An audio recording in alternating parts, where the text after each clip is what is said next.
본문 말씀 하박국 3장 16절에서 19절까지 말씀입니다. 제가 가진 성경은 구약 1305쪽에 있습니다.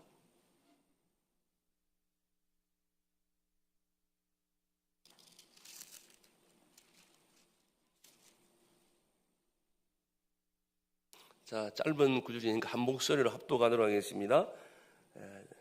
시작. 내가 들었으므로 내 창자가 흔들렸고 그 목소리로 말미암아 내 입술이 떨렸도다.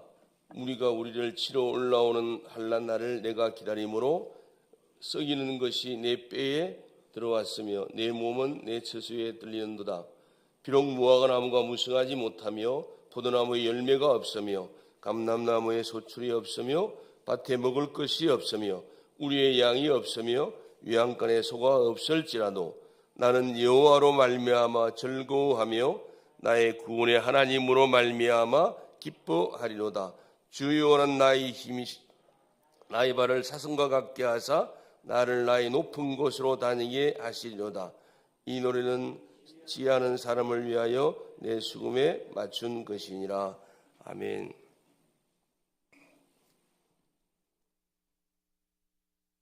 새벽에 드린 귀한 예물이 있습니다. 윤호자 권사님 11조 드렸습니다. 윤호자 권사님 감사금 드렸습니다. 김영진 청년 감사금, 김영국 성도, 김장태 안수집사님, 박순옥 권사님 감사금 드렸습니다. 서성범 안수집사님 1,000번 정금 드렸습니다. 항추자 김치로 성단님 1,000번 정금 드렸습니다. 최가은 박지훈 1,000번 드렸습니다. 윤호자 권사님 사회복지헌금 드리셨습니다. 귀한 헌금 드린 손길이 하나님의 은혜가 임하길 간절히 기도합니다. 오늘 또 뵙게 된다고 하니까 제가 굉장히 떨리는 마음입니다. 어제 아침은 우리 최봉원 장로님께서 갑자기 설교 담당이 상을 당해서 못해서 제게 전날 SOS가 와서 제가 거절할 수 없는 입장이라 40년 전에 제가 40년 더 지난 것 같으네요. 옛날 군대에서 저녁을 며칠 얼마나 앞에 두지 않고 우리 군대 교회는 그 당시에 연천 감리교회 이동철 목사님께서 매주일 2시에 와서 이제 우리 교회 부대 내에 있는 교회에서 예배를 인도해 주셨습니다. 한 그때 군인교회는 매주 한 300명 정도 이렇게 예배를 드렸는데 그 당시에 이제 군 비상 상황이 발생하면 그 당시에는 서슬프는 이제 전두환 군사정권 시절이라 가지고 외부인들이 부대 출입을 못했어요. 그때 상황을 보시면은 전두환 대통령이 대통령 임기가 끝나고 어디로 갔죠? 벽담소로 갔잖아요. 그러니까 이제 군대에서 교회 예배드리는 걸 별로 탐탁지 않게 생각했던 그 당시라 가지고 그 당시에 마지막으로 군대에서 군인들 모아놓고 그냥 졸리는 얘기하면 절대 안 되잖아요. 그래서 조선 왕조를 생각하면 제가 그 당시 역대기세에 대한 그런 부분을 쫙 몇 번 강의를 했던 설교 마지막 부분을 갖다가 제가 정리를 해서 말씀을 드렸는데 어제 집에 갔더니 뭐 강권사가 난리도 아니에요. 왜 이렇게 길게 하냐고 여운을 남겨야지. 그래서 제가 오늘은 짧게 어제 압축을 해서 간단하게 말씀을 전하고 기도하는 시간을 갖도록 그렇게 하겠습니다. 오늘 본문은 제가 원래 기도 순서를 맡고 오늘 하기로 했던 그 말씀이니까 좀 은혜가 됐으면 좋겠습니다. 하박국은 구약에서 믿음에 대해서 유일하게 언급하고 있는 성경이라고 보시면 정확하게 맞습니다. 2장 4절에 보면은 여러분들 가장 좋아하는 말씀일 거예요. 의인은 믿음으로 말미암아 살리라는 귀한 말씀이 있습니다. 오늘 읽었던 3장 말씀은 하박국 선지자의 찬양 기도입니다. 제가 다 읽진 않았지만 1절에서 3절까지는 하나님의 위엄을 찬양하는 그런 찬양의 기도시입니다. 그 다음에 4절부터 7절까지는 하나님의 능력을 찬양합니다. 한번 읽어 나중에 보시면 좋을 것 같아요. 8절에서 15절까지는 하나님의 구원을 찬양하는 말씀이고요. 오늘 우리가 읽었던 본문은 하나님의 축복을 찬양하는 정말로 아름다운 기도입니다. 저는 17절부터 18절까지는 항상 제가 늘 암송하는 구절이라서 가끔 기도할 때도 이 말씀을 이렇게 기도를 활용했던 그런 기억들이 많은 것 같습니다. 그래서 17절, 18절은 오늘 성도님께서도 많이 암송할 정도의 아름다운 하나님의 축복의 기도문이라고 할 수 있지만, 저는 오늘 19절을 중심으로 잠시 말씀을 나누고자 합니다. 17절, 18절만 강조하다 보니까 18절을 그냥 간과하는 것 같아서 제가 그 부분을 한번 여러분과 은혜를 나누고 싶은 마음입니다. 주 여호와는 나의 힘이시라. 나의 발을 사슴과 같게 하사 나를 나의 높은 곳으로 다니게 하시려다. 이 본문을 읽으면서 저는 한 5년 전인가요? 영화 디헌트의 모습이 생각이 나더라고요.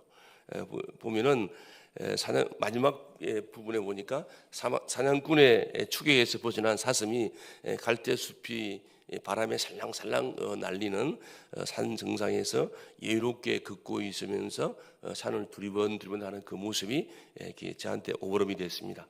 이 말씀을 생각하면서 신명기 33장 29절 말씀은 제가 동강교회 처음 왔을 때 우리 올로 목사님께서 저희 가정에 신방 오셔서 주셨던 말씀으로, 그때 하셨던 제가 생생한 기억에 이 말씀은 자기가 이 본문으로 신방에서 말씀을 준 것은 두 번째라고 이렇게 말씀을 하셨어요. 그래서 잠깐 말씀을 보면은 이스라엘이여 너는 행복한 사람이로다. 여호와의 구원을 너같이 얻은 백성이 누구냐? 그는 너를 돕는 방패시요 내 영광의 칼이시로다. 내 대적이 내게 복종하려니 내가 그들의 높은 곳을 밟으리로다. 높은 곳을 밟게 한다는 이 표현하고 오늘 읽었던 본문하고 사슴이 유하게 여유롭게 갈대가 바람에 아주 날리는 그런 낭만적인 모습과 함께 산 정상에서 사슴이 쭉 둘러보는 그 모습하고 같은 느낌을 받았습니다. 저는 구정시회가 되면 항상 저는 성경 말씀을 직접 손으로 붓글씨로 써서 이렇게 세배 봉투를 한 200개 정도를 이렇게 마련해서 나눠주고 있습니다. 그런데 성경 말씀이 중복되는 구절이 있겠죠. 뭐 시편 119편 5장이나 잠언 9장 10절 말씀이나 여러 가지 좋은 말씀은 중복을 몇 개를 만드는데, 유일하게 신명기 33장 29절 말씀은 절대 하나만 딱 만들어서 제가 뽑아라고 이렇게 줍니다. 이렇게 제가 그렇게 하는데 그 부분인 것 같아서 굉장히 귀한 말씀이죠. 그들의 높은 곳을 밟는 축복으로 모세가 오늘 12지파의 유언 같은 축복 기도가 을사년 새해에 새벽 예배 참석 성도들이 있기를 간절히 기도합니다.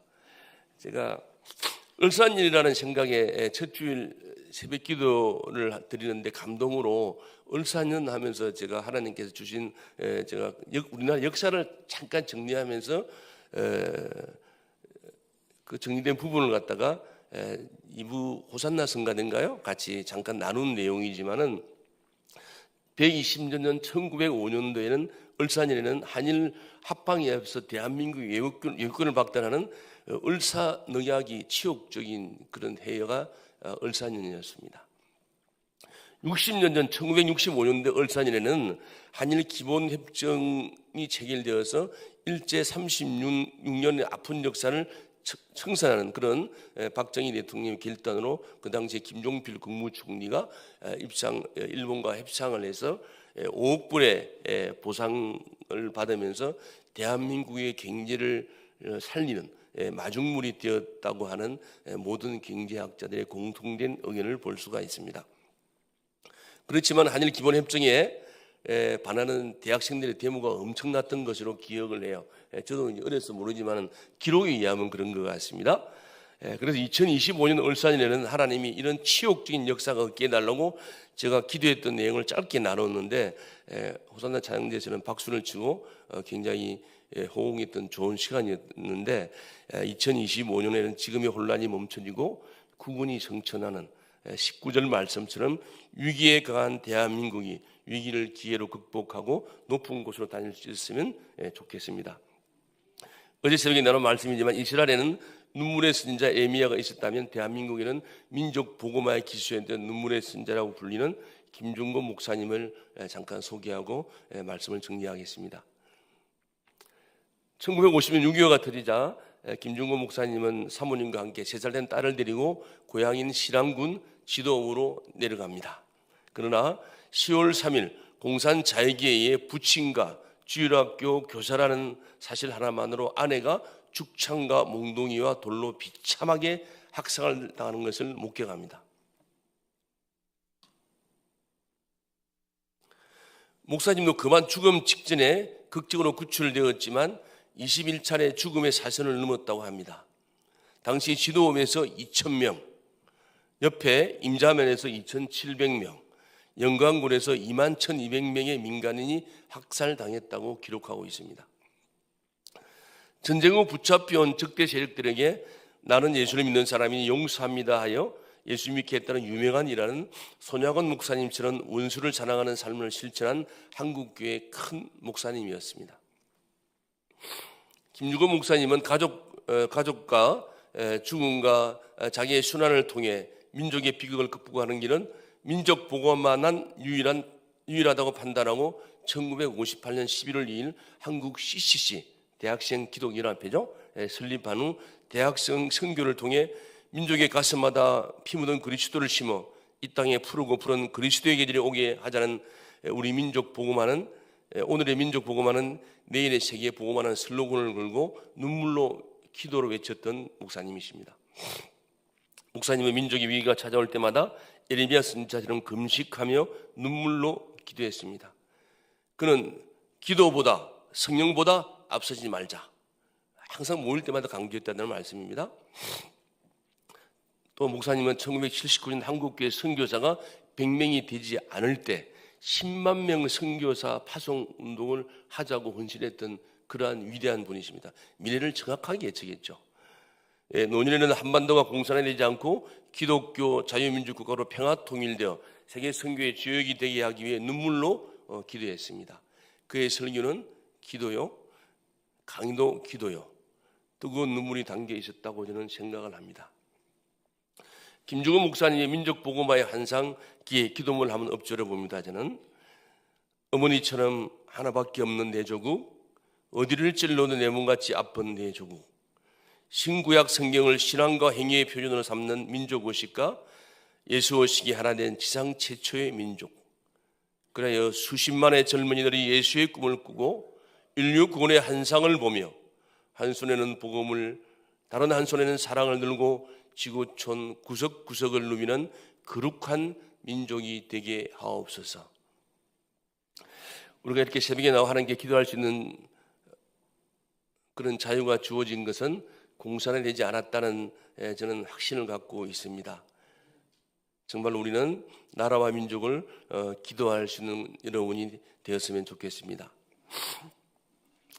에스겔서 22장 37에 보니까 이 땅을 위하여 성을 쌓으며 성 무너진 데를 막아서서 나로 하여금 멸하지 못하게 할 사람을 내가 그 가운데서 찾다가 찾지 못하였으므로 이렇게 에스겔서는 정말로 포로 시대의 그 참담한 현실을 하나님께 부르짖고 있습니다. 저도 가끔 기도할 때 무너진 성 막아서게 해달라고 기도했던 저는 간절하게 묻어있던 귀한 말씀이죠. 새해가 되면서 이제 기도 제목을 성공신 예배 때 올려드렸죠, 다들이요. 기도하고 각자 기도 제목을 위해 기도하고 계시겠지만은 제가 코리아 기독교 리서치에서 보니까 기도 제목에 보면 한 75% 정도가 건강한 삶을 위해서 이렇게 기도 제목으로 삼고 있다고 해요. 그래서 모세가 말씀하시기를 인간의 연수가 70이요 강건하면 80이라고 했지만 최근에 제가 인터뷰 기사를 봤는데 104세이신 김영석 교수님께서 작금의 지금 대한민국 위기 상황에 대해서 본인의 뜻을 정확하게 말씀하시는 거 저는 깜짝 놀랐습니다. 우리보다 더 정확한 진단을 하시고 계시고 영성이 끼어있는 분이라는 생각을 했는데 그분이 104세임에도 불구하고 앞으로 3년 동안 강의가 밀려있다 그래요. 그래서 과거에 나이는 숫자에 불과하다는 걸 제가 열심히 체험을 했고 이게 또 남의 일이 아니더라고요. 우리 종화 처 할머니가 백세잔치를 한 지가 3년이 지났어요. 근데 올해 104세 된 거, 103세 되신 것 같은데 아직도 건강하게 살아 계시고 걸어 다니시고 마실 나가시고 하신다 그래요. 그래서 건강 장수에서 복을 받는 것이 얼마나 감사한 일인지 생각이 되었습니다. 건강한 육체의 건강한 믿음으로 2025년도를 열어갔으면 좋겠습니다. 어제 나는 말씀 중에서 유대 왕들 제가 20명들을 쭉 이제 말씀을 드렸는데 유대 왕들 중에서 70세를 넘긴 왕이 하나도 없어요. 제가 쭉 보니까 저기에서 죽은 나이를 보니까 그래요.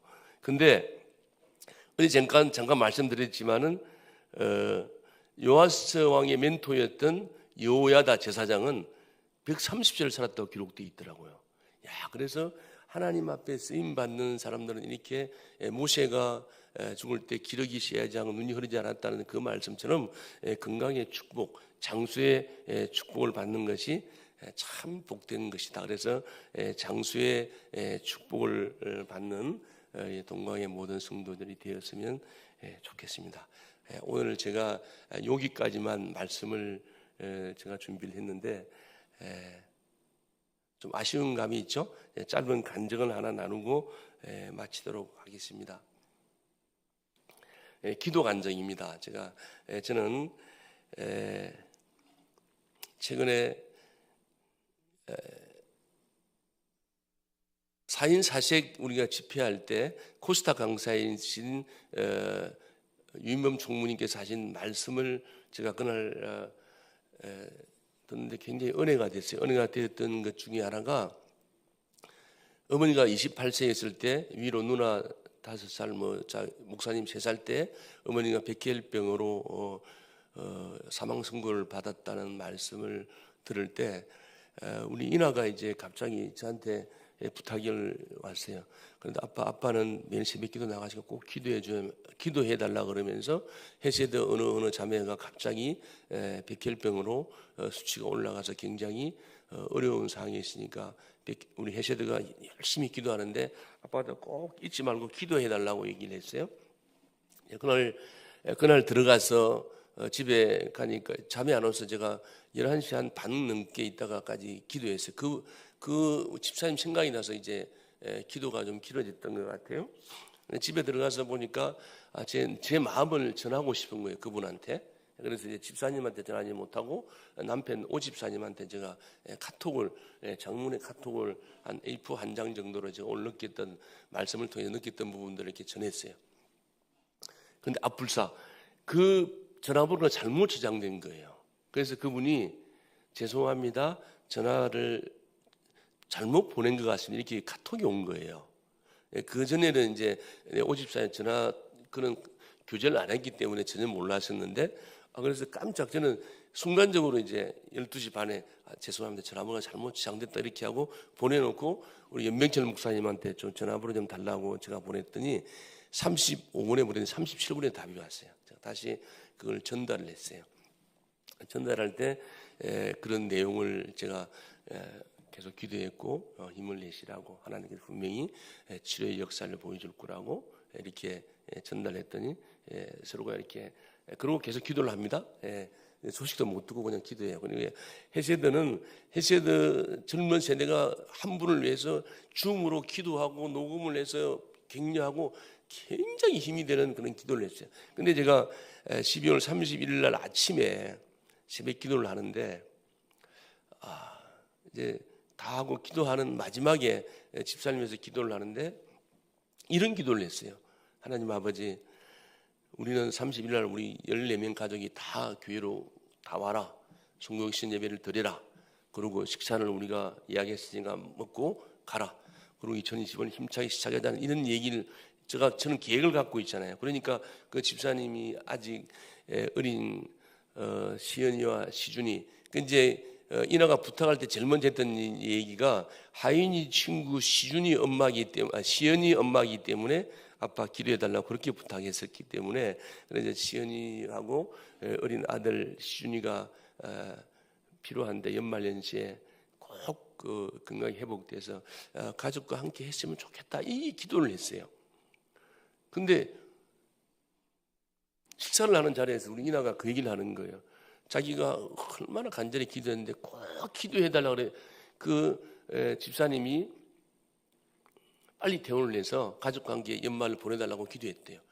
저하고 우리 인하하고는 그런 얘기도 전혀 공감 안 했는데, 그런데 세상에 하나님의 기도 응답이 됐다는 거예요. 그런데 저는 어떻습니까? 저도 기도 응답이 돼서 얼마나 기쁘겠어요. 예, 감격했던 그런 순간이 있는 것 같습니다. 그래서 제가 그때 기도하다가 한 사람이면 패하겠거니와 두 사람은 맞설 수 있겠거니와 삼겹줄은 끊어진다는 그 말씀이 제 가슴이 확 닿았어요. 우리가 합심하여 기도하면 하나님께서 다 들어 응답해 주신다. 이 말씀이 굉장히 가슴에 와닿아서 너무 감사했습니다. 그래서 저는 우리 헤세드도 그렇지만은 우리 예찬위원회도 뜨겁게 기도합니다. 매주 한 번씩 기도하는데 얼마나 뜨겁게 기도하는지 모릅니다. 우리 예찬위원회가 동광교회 기도의 마중물이 되자고 제가 선언을 하고 기도를 뜨겁게 합니다. 우리 장로님들도 제가 어제 교회 부흥이 2025년도에 동광교회는 절체절명의 상황이라고 부탁드렸던 것처럼 지금 교회가 심각한 위기에 있지 않습니까? 코로나 팬데믹 3년을 지나면서 젊은 세대가 다 떠나고 다음 세대가 없고 교회 학교가 엄청나게 어떻게 됐습니까? 출산을 안 하니까 줄어들었죠. 이러한 사항들 때문에 저도 걱정을 많이 하면서 이제 교회 부흥은 우리 장로님들이 그래도 열심히 해보자, 한번 한 마음이 돼서 열심히 달려가자, 이런 말씀들을 하시면서 야, 그러지 말고 우리 기도합시다. 목사님을 위해서 부흥 99%가 목사님 몫이라고 하는데 목사님을 위해서 정말 기도하자. 제가 선언을 했어요. 그리고 그 한 지가 한 1년 다 돼가는 것 같아요. 그래서 매주 토요일 날 기도 시간을 정했어요. 그래서 저는 목숨 걸고 1시간 반 정도를 오직 목사님을 위해서 기도를 합니다. 근데 이제 기도 이렇게 30분을 정했는데도 참석자가 뭐 한두 명 어떨 때는 나홀로 기도하는 것 때문에 하나님 앞에 원망을 냈더니 하나님께서 하시는 말씀이, 제가 주신 감동이, 야, 그러면 네가 3시간 하면은 6명 나온 거니까 가만수 나왔다, 이런 느낌을 줘요. 그래서 제가 어떨 때는 2시간 이렇게 기도를 하면서 이제 장로님들이 2-3분씩 이렇게 모여서 같이 함께 기도하기 시작했습니다. 우리 합성기도도 마찬가지고 기도 외에는 하나님의 역사를 이룰 수 없고 이 시대에 사명을 감당할 수 없다는 그런 간절함으로 오늘 새벽에도 같이 기도했으면 좋겠습니다. 오늘 특별히 기도 제목, 제가 우리 원로 목사님 어제 수술이 잘 되셨고요. 우리 교육자 수련회를 위해서, 그 다음에 제가 잠깐 기도 나눴던 것처럼 주변의 한우들을 여러분들이 기억나시는 생각해 보시면서 기도해 주시고, 정말 2025년도에는 우리 동광교회가 건강한 교회, 정말로 부흥하는 교회, 뜨겁게 기도하는 교회, 말씀의 역사가 있는 교회, 우리 담임 목사님께서 강단에서 말씀을 선포하실 때마다 생수의 말씀들이 마음껏 흘러넘쳐서 정말로 말씀으로 무장한 말씀의 능력과 복음의 능력을 가진 그러한 우리 동광교회 될 수 있게 해달라고 주여 한 분 부르신 다음에 기도하겠습니다. 주여!